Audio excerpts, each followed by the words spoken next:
Refait le H, l'émission exclusivement consacrée au HBC Nantes, chaque semaine dans la HBC Nantes Family. En présence d'invités, supporters, bénévoles, journalistes, nos spécialistes analyseront sans phare l'actualité du HBC Nantes.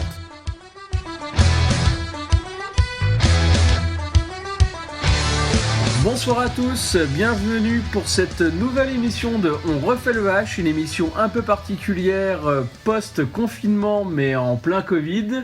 Et surtout, actualité oblige, nous sommes là, nous sommes bien présents, nous déconfinés de notre lieu de villégiature, de notre lieu d'allégresse.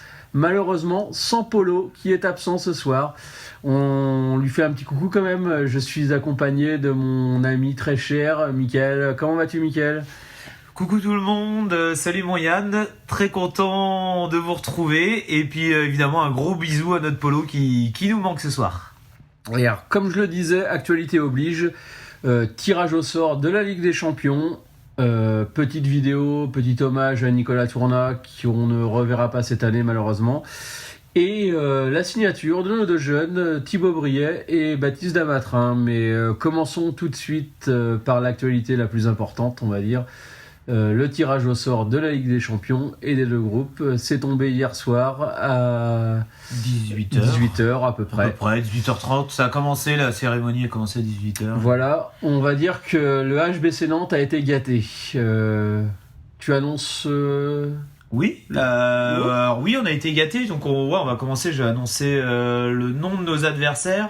Donc on aura Barcelone, on aura Veszprém, nous aurons les Allemands de Kiel, les Slovènes de Celje, les Croates de Zagreb, les Danois de Aalborg et les Ukrainiens du Motor Zaporozhye.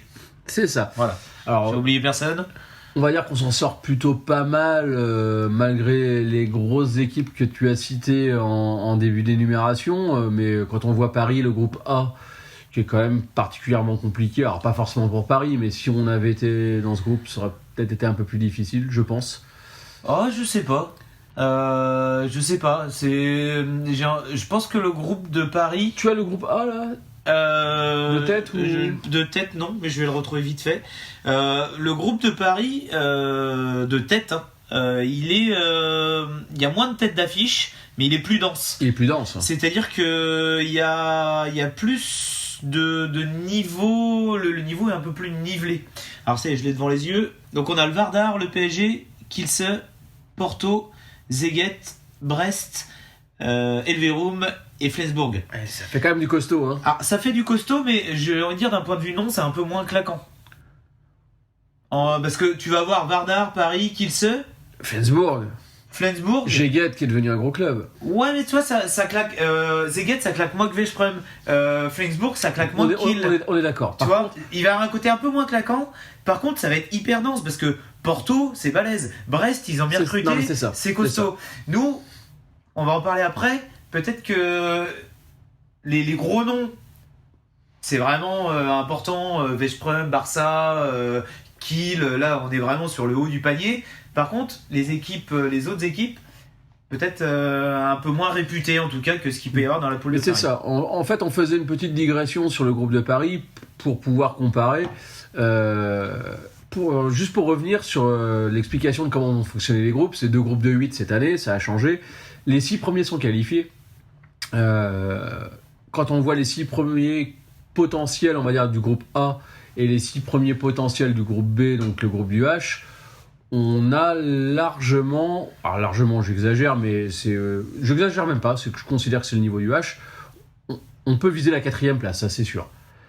Ouais, alors sachant qu'en plus, tu dis donc c'est les 6 qui se qualifient, faut savoir que les 2 premiers de chaque poule seront direct en quart de finale, et de la 3e à la 6e place, les équipes vont se croiser pour faire un 8e de finale, et les 4 vainqueurs des 8e de finale rejoindront les 4 premiers des phases de poule pour faire les quarts, demi, et puis après le final. C'est ça, en sachant que les 3e et 4e par contre recevront le match à domicile sera le match retour. C'est ça, et croiseront avec le 5 et 6 de l'autre poule. Donc c'est vrai que pour nous, faire la 4e place, si on juge que dans notre poule, notre place est la 4e, en tout cas sur le papier, ça semble être un objectif déjà hyper intéressant pour la suite.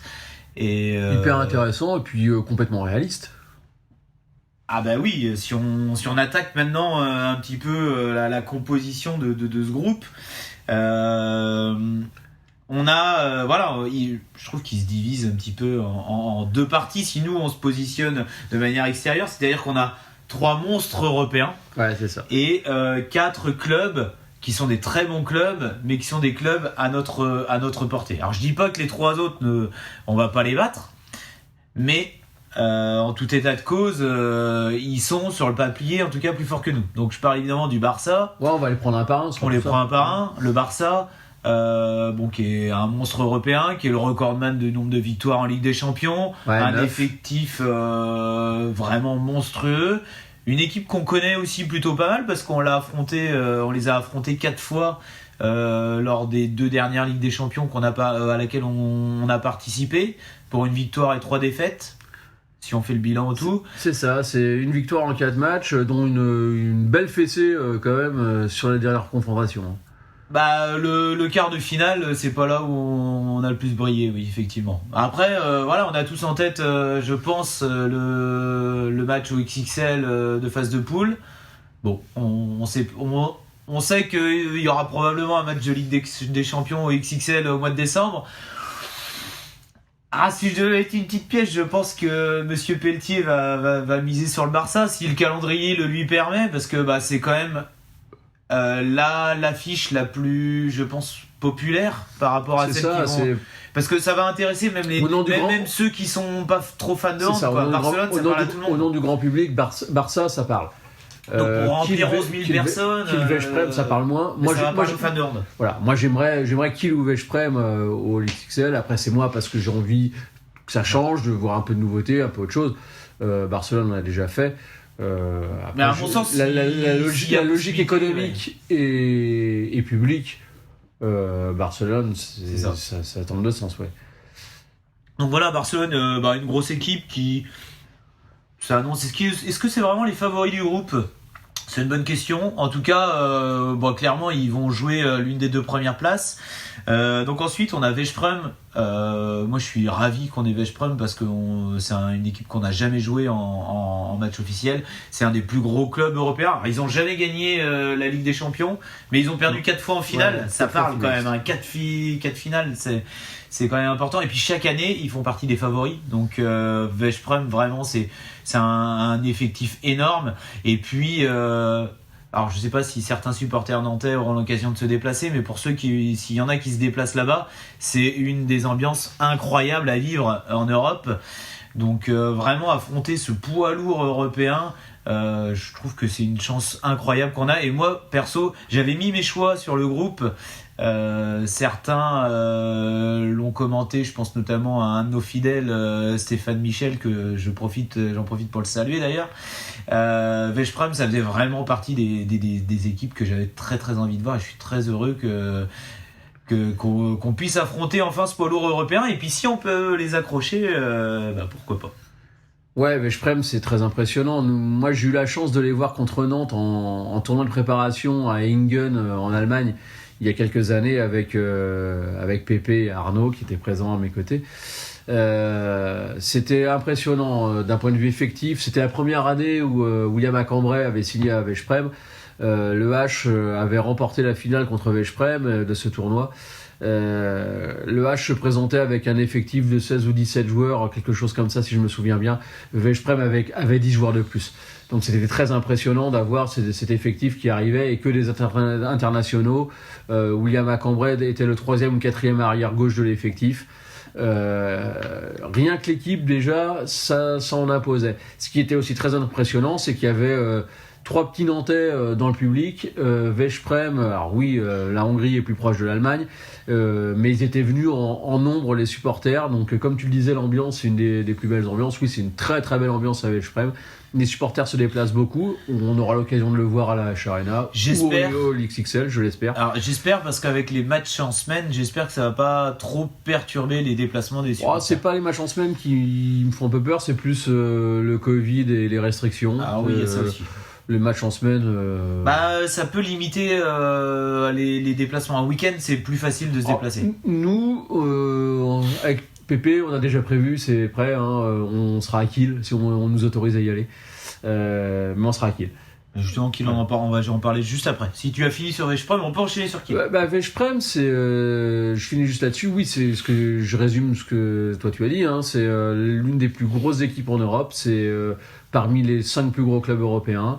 Ça fait plaisir. On a joué Szeged. Pour ceux qui ont vu Szeged, et on a eu du mal contre Szeged, mais Veszprém, c'est au-dessus. Même si l'année dernière, c'est Szeged qui a été champion. L'année dernière, pas cette saison, hein, qui vient de se terminer en notre boudin, l'année précédente. On retrouvera un ancien Nantais, Makeda, qui est passé d'ailleurs de Szeged à Veszprém. On retrouvera un ancien Parisien, Corrales, qui a signé à Veszprém. C'est l'un des plus gros clubs européens. Pour moi, c'est un bonheur d'avoir cette équipe dans notre poule. Prochain club, Kiel, les Allemands. Ouais. Alors là, c'est pareil. Hein, il y avait Veszprém que j'avais très envie d'avoir et Kiel évidemment parce que Kiel c'est le plus grand club allemand de l'histoire, un des plus grands clubs du monde, de l'histoire du monde du hand. Hein. C'est un club mythique.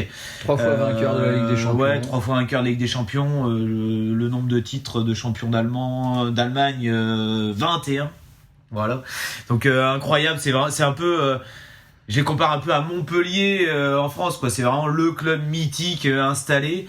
Ils ont vu passer la plupart des plus grands joueurs du monde. Alors ils ont eu un petit trou il y a quelques années. Jusqu'à cette année. Et puis là, ça y est, c'est en train de revenir en puissance. Ils auront dans leur rang un certain Sander Sagosen, considéré comme le meilleur joueur du monde, donc qui a été transféré là-bas du PSG. Ça faisait partie de ces monstres européens qu'on n'avait pas encore affrontés. En Allemagne, si on regarde, on a affronté la plupart des grands clubs. Il nous manquait Kiel, donc là ils sont dans notre poule, on va pouvoir les affronter. Ça va être une super fête à la H Arena. Et tu t'as parlé que tu t'organisais le déplacement là-bas. C'est sûr que si la situation du Covid le permet, ça sera clairement aller dans la salle de Kiel, l'un des grands moments de l'histoire du HBC Nantes. Donc là, vraiment, moi, c'est vraiment le club que j'avais envie, même au-dessus de Veszprém. Je suis ravi qu'ils soient là et ça va être une grosse fête du handball de les avoir dans notre poule, vraiment. C'est ça, c'est le club que je souhaitais rencontrer parce qu'on l'avait jamais fait. C'est comme tu l'as dit, c'est le club mythique. Pour ceux qui ne savent pas, c'est l'ancien club de Karabatic, l'ancien club de Meyer, c'est l'ancien club de Narcisse. C'est un énorme club. Hein. C'est peut-être ce qui se fait le plus beau. C'est une salle de 10 250 spectateurs. Donc c'est pas le All XXL, mais c'est leur salle à chaque match, quoi. C'est très impressionnant. C'est facile d'y aller aussi. Si vous voulez y aller de Nantes, c'est des vols pour Hambourg et après c'est à peu près à 30 km de car ou de train, comme vous voulez. Donc c'est très facile d'aller là-bas. Donc pour ça que moi je m'organise aussi un petit déplacement là-bas. Si on nous autorise, c'est vraiment ce qui se fait de plus beau pour moi. C'est le club de Dominic Klein. Voilà, c'est ça que je voulais dire aussi. C'est le club de Dominic Klein qu'on a eu chez nous. Je vais vous donner un exemple de comment est l'ambiance là-bas. C'est je vais revenir sur le tournoi des Ingen dont on parlait tout à l'heure quand on avait vu Veszprém avec Arnaud et Pépé. Quand on est allé là-bas, c'est l'année où Dominic Klein était à Nantes. Entre Ingen et Kiel, c'est un peu, au niveau distance, c'est un peu comme entre Nantes et Toulon. C'est pas tout près. C'est-à-dire que Ingen est dans le sud-ouest de l'Allemagne et Kiel est dans le nord, complètement dans le nord, quasiment à la frontière avec le Danemark. Il y avait une petite dame qui approchait les 80 ans, ou qui les avait même bien tassés, qui avait fait Kiel et Ingen pour voir Dominic Klein, parce que Dominic Klein avait porté le maillot de Kiel et elle avait le maillot du HBC Nantes avec écrit Klein derrière, et elle avait juste fait le déplacement pour se faire dédicacer le maillot par Dominique, et elle a demandé l'écharpe du H à Arnaud, donc un des 3 Nantais qui étaient là, parce que Dominique jouait à Nantes. C'est ça en fait Kiel. C'est les supporters, ce que ça représente ce club. C'est des personnes de 80 ans qui sont capables de faire 1200 km pour aller voir leur club sur un match amical. Voilà, donc avoir ce club-là dans notre pool, pour moi, c'est juste extraordinaire et j'en suis ravi. J'espère qu'il y aura des supporters allemands qui auront la possibilité de venir si le Covid le permet, on revient toujours là-dessus, et qu'on fasse une belle fête avec une belle victoire du H quand même. Oui, bien sûr, parce que là, donc on a commencé par les 3 têtes d'affiche, j'ai envie de dire, de notre groupe. Donc on va les regarder avec beaucoup de respect et d'humilité, mais avec de l'ambition, j'espère. Aujourd'hui, dans l'histoire du HBC Nantes en Europe, on a tapé beaucoup de gros clubs, dont le Barça. Forcément, on n'a jamais tapé Veszprém et Kiel parce qu'on les a jamais joués, mais je trouve que c'est une belle opportunité pour accrocher ces têtes d'affiche à notre tableau de chasse. Mais bon, il n'y aura pas que des grosses têtes d'affiche, même si les autres clubs sont très intéressants, et on va en parler maintenant. Moi, je vais citer Aalborg parmi les clubs qui suivent, tout simplement parce que je pense que ça sera notre adversaire principal par rapport aux équipes qui restent. C'est une équipe qui est championne du Danemark, qui est vraiment la meilleure équipe du Danemark, qui s'est installée depuis 2 ou 3 ans, qui reste sur une campagne européenne en Ligue des Champions très très réussie. Ouais. Ils ont fini 4e de leur poule, ils étaient qualifiés pour les 8e de finale. Ils allaient jouer Porto, donc c'était tout à fait envisageable pour eux de passer en quart, même si ça allait être très serré certainement, parce que Porto est une belle équipe. Donc c'est vraiment une équipe qui se situe dans les 10 meilleures équipes européennes en ce moment. C'est une équipe qui avait constitué majoritairement de Danois, avec quelques Suédois, des joueurs qui sont dans les équipes nationales. Donc faut vraiment les prendre très au sérieux. Ça va jouer à la nordique, donc ça va nous proposer aussi un handball qu'on n'a pas totalement toujours l'habitude de voir. Qui nous emmerde un peu aussi. Alors qui nous emmerde, on l'a vu avec les Norvégiens, dont j'ai oublié le nom du club qu'on a affronté. Arendal, voilà, il me revenait plus. On l'a vu, ça nous emmerde. C'est une équipe qui risque de nous embêter beaucoup, et bon, si on est dans l'optique d'aller chercher la 4e place au minimum, clairement il faudra savoir se défaire de ces Danois, qui va être une équipe très intéressante à affronter en tout cas. Ouais, je suis complètement d'accord avec toi. Pour moi, c'est un peu l'inconnu, parce que pareil, c'est un club qu'on n'a jamais rencontré, mais qui a des résultats probants ces dernières années et qui risque d'être un peu compliqué. L'autre club compliqué pour passer aux autres clubs de la poule, pour moi, ça va être le Motor Zaporožié, qu'on a déjà rencontré 4 fois, mais qu'on n'a jamais battu. Exactement. Et qui, eux, par contre, font la Ligue des Champions tous les ans. Nous, il faut quand même se rappeler qu'on a fait le HF l'année dernière, donc on sort de HF et pas de Ligue des Champions. Ouais, après, alors, ils font aussi parce qu'ils ont un statut de champion de leur pays. On est d'accord, voilà. Mais n'empêche qu'on les a jamais battus, qu'ils nous ont toujours... Et puis, ils nous ont toujours bien ennuyés. C'est pas juste... on les a pas battus parce qu'on était un peu en dedans... Ils étaient toujours au-dessus de nous, de nous à chaque match. Ouais, alors après, à contrario, je pense que, à mon sens, cette équipe est la plus faible de notre groupe. Ah, je suis d'accord sur le papier, mais on n'y arrive pas. Sur le papier, mais c'est vrai qu'on n'y arrive pas. Et en fait, moi, à chaque fois, ces matchs-là ont été des grosses frustrations, parce que je pense qu'on les a toujours pris à l'envers. C'est une équipe... pour ceux qui les ont vus, et qui est toujours très impressionnante physiquement. On a l'impression qu'il n'y a que des Golgoth sur le terrain, vraiment des joueurs physiquement très très impressionnants, et en fait on a toujours essayé de jouer physique contre cette équipe. J'ai jamais compris pourquoi, et on s'est confronté à un mur, et on n'a jamais réussi. Là où je suis assez confiant, c'est que Alberto Entre-Rios a mis en place un jeu de mouvement avec des changements de position, et pour moi c'est typiquement ce qu'il faut faire pour battre ce genre d'équipe.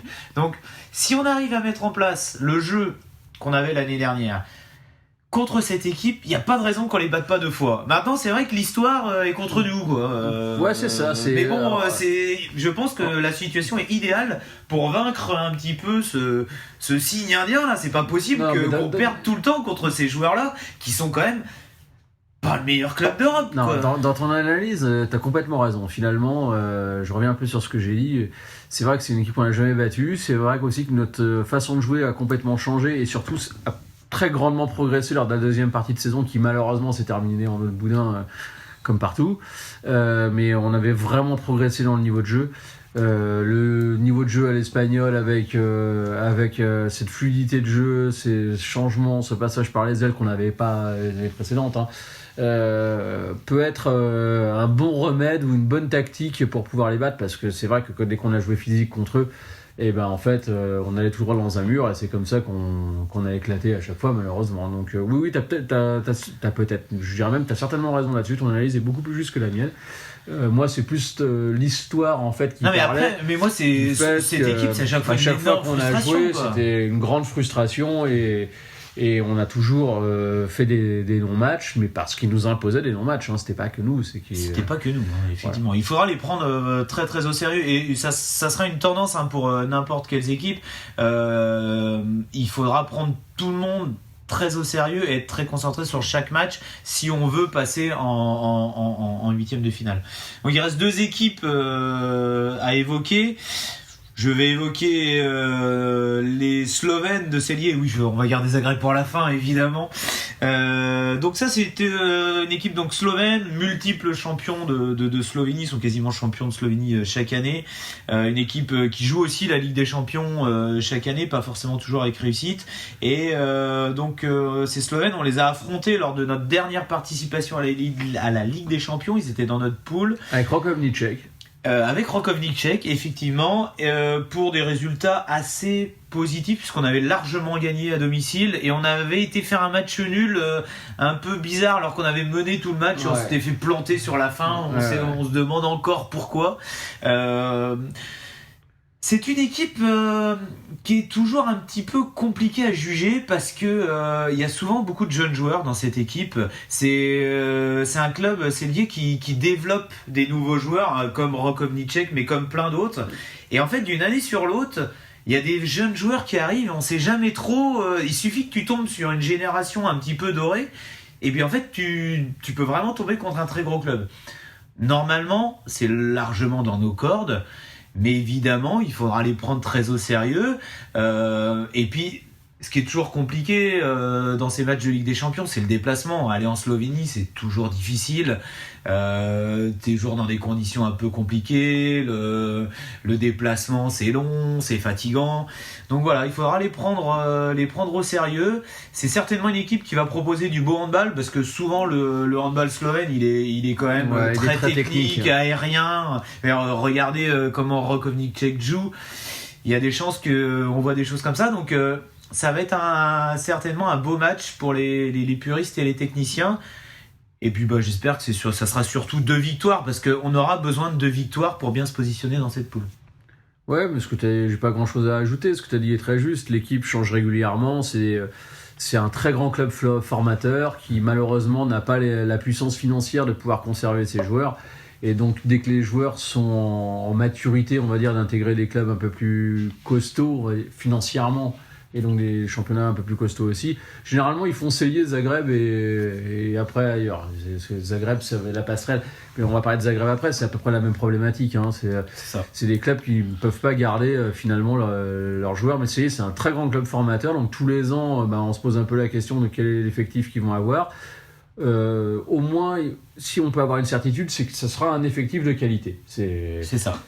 C'est plus l'inconnu de qui est qui, mais ça sera forcément un effectif de qualité. Alors à quel niveau, ça on le saura quand on va jouer contre eux.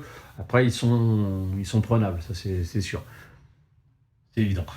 Il reste une équipe, et puis tu viens de parler, mais je te redonne la parole parce que je ne vois pas comment je pourrais te piquer la place sur ce club. Donc il s'agit de Zagreb, le meilleur club croate. Ouais, alors finalement j'ai pas grand chose à dire de plus que ce que j'ai dit sur Celje, si ce n'est qu'on reverra au moins Senjamin Burić. Ça va être, à défaut de ne pas avoir eu Kilse dans notre groupe, et ne pas revoir Nicolas Tourna, si ce n'est peut-être après. Et on reverra au moins Senjamin Burić. Bon, Zagreb, on connaît, hein, on les a eu régulièrement en tant qu'adversaires. C'est 2 fois lors d'une dernière phase de Ligue des Champions, et pour des résultats identiques à Célier, c'est-à-dire qu'on avait gagné à domicile de justesse, et on avait été faire match nul là-bas. C'est ça. C'est en fait pour les clubs, les 7 adversaires engagés dans la poule, nous n'avons jamais gagné chez eux. On les a battus à domicile. Après, il y en a 3 qu'on n'a jamais joué. Donc forcément, mais quand même 4 effectivement. Contre lesquels on n'a jamais gagné chez eux. Et pas forcément en plus les plus costauds. On revient. C'est ça. Donc ça sera encore compliqué contre Zagreb. En tout cas là-bas. Chez nous, je pense qu'on a les moyens de gagner. Là-bas, ce sera toujours compliqué. C'est toujours compliqué. Il y a le public, comme tu disais, il y a le déplacement. Même si c'est plus facile d'aller à Zagreb qu'à Célier. Oui. Il y a le déplacement, il y a le public qui est toujours là, il y a l'équipe qui est toujours assez forte. C'est un peu la même problématique. C'est un club formateur, pas autant que Célier, mais ça forme quand même. Généralement, ça récupère les joueurs des très bons clubs formateurs comme Varajdin, comme Célier. Ils vont les récupérer à 20 ans, 21 ans, ça passe à Zagreb histoire de faire tremplin, et après ça part en Allemagne ou ailleurs. Souvent c'est comme ça que ça se passe. Ouais. Donc on peut être assuré que de toute façon Zagreb aura une très belle équipe, un peu moins l'inconnu que Célier, mais ça restera dans nos cordes, j'ai pas de doute. En tout cas, il faudra gagner à domicile tous ces matchs-là. À l'extérieur, ce sera un peu plus compliqué, mais on a moyen. Oui, voilà. Après, Zagreb, ils ont quand même cette tendance aussi à récupérer des joueurs... des anciens. Des anciens, voilà. Des joueurs expérimentés alors c'est soit les Croates qui reviennent finir leur carrière au pays, soit des nations un peu comme Senjamin Buric. Voilà, les nations Europe de l'Est, voilà, tout ça. Et donc, souvent, il y a un petit peu ce côté roublard expérimenté qui va pas forcément avoir Célier, parce que ça va être souvent des effectifs très jeunes. Ouais. Et ça, c'est souvent le truc sur les matchs un petit peu tendus, notamment quand tu es à l'extérieur, qui peut faire dégoupiller des équipes pas très expérimentées. Donc ça, va falloir se méfier de ce côté un petit peu roublard que peut avoir Zagreb. Après, voilà, on aura l'occasion de reparler des effectifs, parce que je suis on rentre pas dans les détails parce que tout doit pas être terminé non plus. Mais oui, c'est une équipe qui sera à notre portée, mais contre laquelle il faudra être sérieuse. Mais ça va être une tendance globale de toute manière. Si on veut aller loin dans la Ligue des Champions, et ça fait transition un petit peu avec ce qu'on voulait aborder, c'est-à-dire quelles vont être les ambitions de notre club sur cette compétition. Si on veut être ambitieux, il faudra être sérieux contre tout le monde. Donc on l'a dit. Et surtout contre les équipes qui sont à notre portée. Oui, parce que être sérieux contre Barcelone, c'est pas compliqué, la motivation elle vient d'elle-même, ou être sérieux contre Kiel. Ouais. Si les mecs sont pas sérieux contre Kiel, ils iront jamais loin dans la compétition, c'est normal. Au Veszprém, c'est pareil. C'est vrai. Comme tu disais, si contre le Motor on n'a jamais gagné, c'est peut-être aussi qu'il y avait un peu, à un moment donné, qu'on a pris ces matchs un petit peu par-dessus la jambe, parce que... pas forcément par-dessus la jambe, en disant que ça allait être plus facile que contre un gros. Contre un gros, la motivation, naturellement, elle est là. T'as raison sur ce point. Mais si je reviens sur le sujet, sur les ambitions qu'on peut avoir, oui, la quatrième place me semble un bel objectif. Aujourd'hui, on va pas se mentir, on est sur le papier la 4e meilleure équipe de ce groupe. Ouais. Sans raconter, sans se vanter. Et puis voilà. Donc déjà, il faut assurer cette place, c'est-à-dire donc battre tous ces clubs qu'on a cités sur la fin, les battre chez nous, mais aller chercher des résultats là-bas. Mais voilà, je pense qu'il faut pas non plus baisser la tête devant les gros. Et ça, généralement, quand il faut jouer des gros, on est souvent fort dans le genre de truc. Sauf si tu prends l'exemple du Barça en quart de finale il y a 2 ans, mais globalement, quand on affronte des grosses équipes, on sait souvent être présent. On gagne pas forcément tout le temps, mais on est présent. La différence, c'est que, on va dire, nos joueurs expérimentés prennent un peu de bouteille, et que t'en as certains qui vont découvrir la compète. Emeric Min est un excellent joueur, même un joueur extraordinaire, mais il va découvrir la Ligue des Champions. C'est pas comme un Nico Clerc qui à l'époque avait déjà goûté un petit peu l'expérience européenne. C'est plus ce genre de choses là aussi qui peut à un moment donné sur ce genre de gros match faire défaut. notre équipe est quand même beaucoup moins expérimentée qu'elle a pu l'être à un moment donné. Oui, c'est vrai. C'est vrai, il faudra prendre ce paramètre en compte. Maintenant, moi, je suis assez confiant. De toute façon, la qualification, on va pas se mentir, la qualification pour les phases finales est essentielle, indispensable.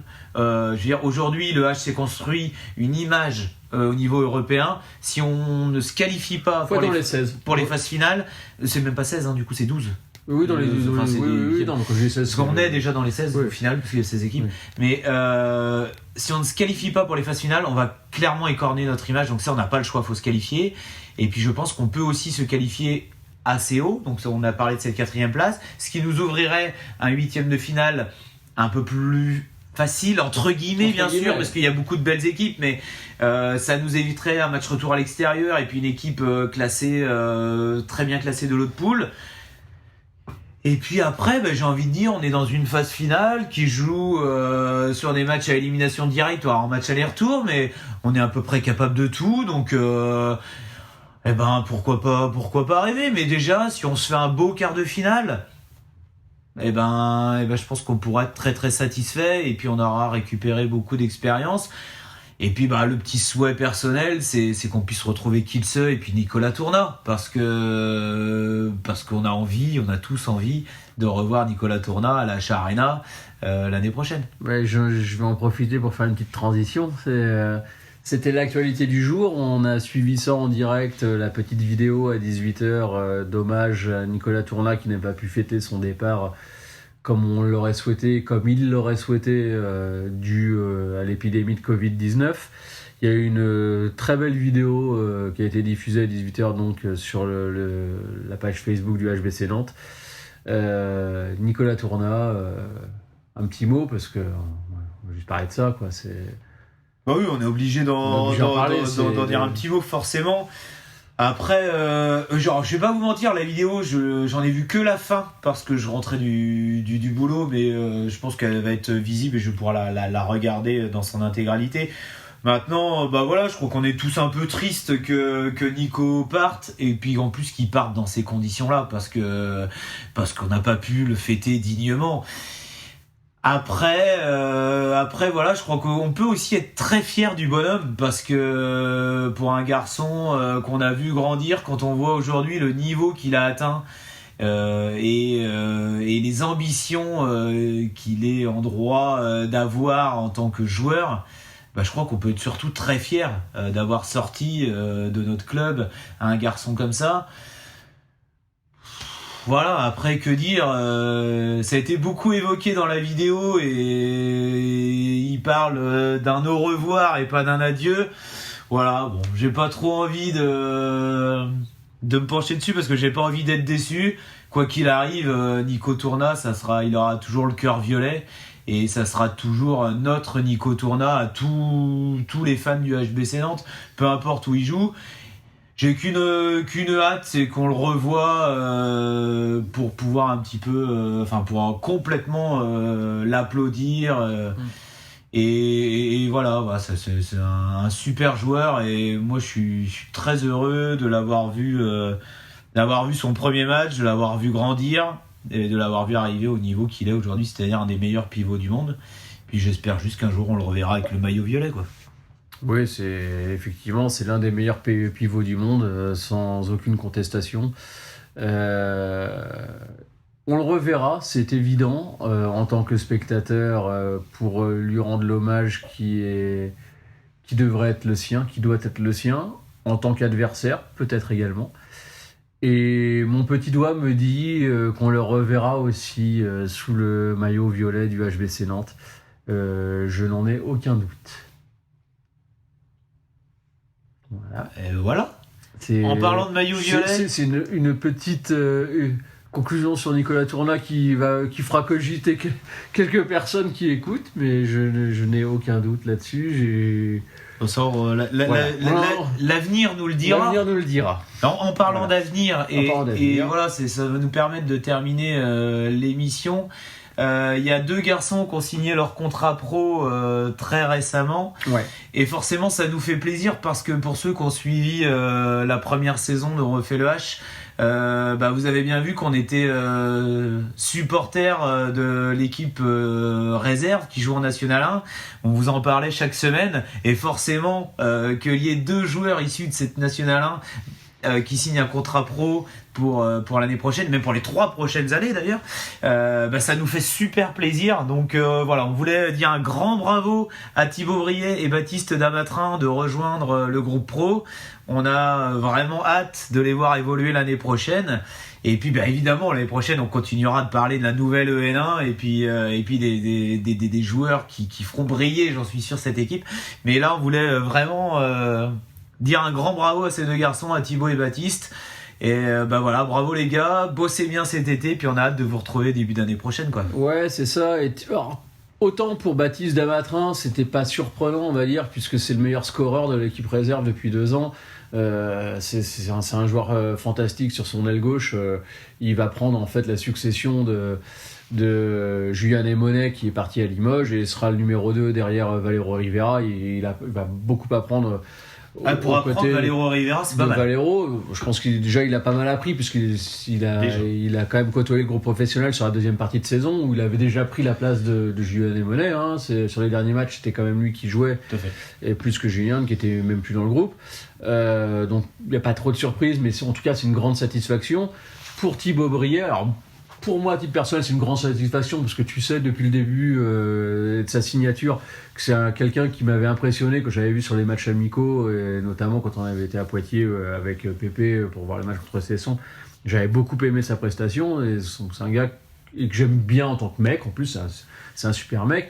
Mais surtout le parcours, quoi. Le gars vient de N3 de Rouen, il passe de N3 à N1 à Nantes, et 1 an après il signe pro directement, avec un profil atypique pour un arrière où il fait 2 mètres et des brouettes, très longiligne. Je suis super content pour lui, je suis ravi pour le club. J'ai toujours encouragé. Il s'est un peu fait allumer de temps en temps sur ses matchs pro parce que il avait du déchet, mais le gars vient de N3, tu passes de N3 au HBC Nantes, qui vise la 2e place du championnat et qui est engagé en Coupe EHF, et qui visait le titre en EHF. Faut se calmer sur les prestations du gars, et je pense que s'il signe professionnel, c'est pas anodin, et c'est très encourageant, et moi je suis ravi pour lui et ravi pour le club. Oui, voilà, moi je suis aussi ravi pour Thibaut. Pour Baptiste, t'as à peu près tout dit, et puis en plus moi j'ai suffisamment au fil de la saison exprimé combien j'aimais le profil de joueur de Baptiste Damatrin. C'est vrai que j'ai mis plus de réserves sur Thibaut Briet, je fais partie de ceux qui ont émis beaucoup de réserves. Maintenant le parcours il est atypique, et ça rend le bonhomme attachant, et puis voilà, je veux dire, on avait besoin d'un 3e arrière gauche, je le réclamais depuis un moment. Si Greg Cogent le fait signer alors qu'il aurait pu faire revenir un Junior Scott qui vient de passer 2 ans en Espagne, c'est qu'il a des raisons, surtout qu'il a vécu dans le groupe Thibaut Briet. Donc je pense qu'il faut faire confiance aussi au staff qui l'ont vu. Nous, Thibaut, on l'a vu sur quelques morceaux de match en pro, je parle pas pour la N1. C'est difficile de rentrer, c'est difficile d'être efficace tout de suite. J'attends juste qu'il nous prouve l'année prochaine qu'il mérite ce contrat pro, et voilà, j'ai juste hâte qu'il nous le prouve. Il l'a déjà prouvé l'année dernière. Les matchs qu'il a fait en N1 étaient très bons, et surtout son état d'esprit, c'est tout bête, parce que c'est pas qu'être bon techniquement ou être balèze physiquement, sur l'état d'esprit, il n'y a rien à dire, au contraire. Il est fantastique, ce garçon. Techniquement parlant, il manquait quelque chose sur les bouts de match pro qu'il a fait. Ça, tu pourras pas me l'enlever. Mais c'est normal, il vient de N3. Il y avait un côté à gauche, il y a son gabarit aussi. Ça, tu me l'enlèveras pas. Ça va venir, c'est un gamin de 19 ans. J'ai pleine confiance. Et puis, s'il a été signé... Et sur les fins de match, les fins de match, les derniers matchs plutôt, parce que les derniers matchs de cette fin de saison, quand il avait eu un peu plus de temps de jeu, notamment quand c'était contre Tremblay, je pense quand on a mis la raclée, qu'il y avait plein de jeunes qui avaient joué, dès qu'il se lâchait un peu plus parce qu'il y avait moins d'enjeux, le bras partait plus facilement, la défense était un peu plus là. C'est normal. Non, mais après, si tu vas par là, si tu prends le match contre Ivry, qui est le dernier match qui a eu lieu de Coupe de France, où il y a une majorité de la N1 qui a joué, j'ai pas trouvé que Thibaut Briet avait fait un grand match, alors qu'il y a beaucoup de ses copains de la N1 qui ont brillé sur ce match-là. Mais voilà, c'est pas pour ça qu'il va pas être, il va pas être au niveau l'année prochaine. Mais non, je suis pas sur un match. Je veux pas le juger sur un match, mais il y a plusieurs indices qui me font dire que il a un gros palier à passer. Ah bah il part de plus loin, c'est évident. Pour s'adapter à la Lidl Star League, à lui de bosser et à lui de me faire mentir l'année prochaine. Je serai le premier à être ravi qu'il me fasse mentir l'année prochaine. Oui, parce que t'as confiance en ce gars-là. J'ai confiance en son état d'esprit. Sur le niveau technique, j'ai encore un gros doute sur le fait qu'il soit capable de s'adapter à l'Ideal Star League. Voilà, mais j'attends qu'une chose, c'est qu'il me lève ce doute et je serai le premier à me lever à l'applaudir. En plus, vous savez, j'adore quand c'est les minots qui brillent dans notre équipe. Donc, s'il peut briller l'année prochaine, franchement, je serai le premier heureux. Mais là, aujourd'hui, j'ai un doute. Ouais, briller brillera. Briller brillera. Ouais, ben voilà. Briller brillera, je n'ai aucun doute là-dessus. Bon, on va conclure là-dessus. C'était une mission un petit peu spéciale parce que en roue libre, c'était pas prévu, un peu en roue libre. On salue à nouveau l'ami Polo qui est absent ce soir. On lui fait plein de bisous. On vous fait plein de bisous aussi à vous. On espère que vous portez bien, que la maladie ne vous a pas touché ni vos proches. Continuez à prendre soin de vous et à faire attention comme nous on le fait. Et on espère se retrouver bientôt. Bisous à tous. Bisous tout le monde, à tout bientôt. Je pense pas qu'on en refera une cet été, donc passez de belles vacances d'été et puis on vous retrouve à la rentrée. On espère avec le championnat de Lidl Star League qu'il n'y aura pas de problème de Covid ou je ne sais quoi. Et puis bah voilà, gros bisous à tout le monde. Et puis c'était un plaisir de refaire une émission après tout ce temps passé loin de vous. Au revoir tout le monde. Ciao ciao.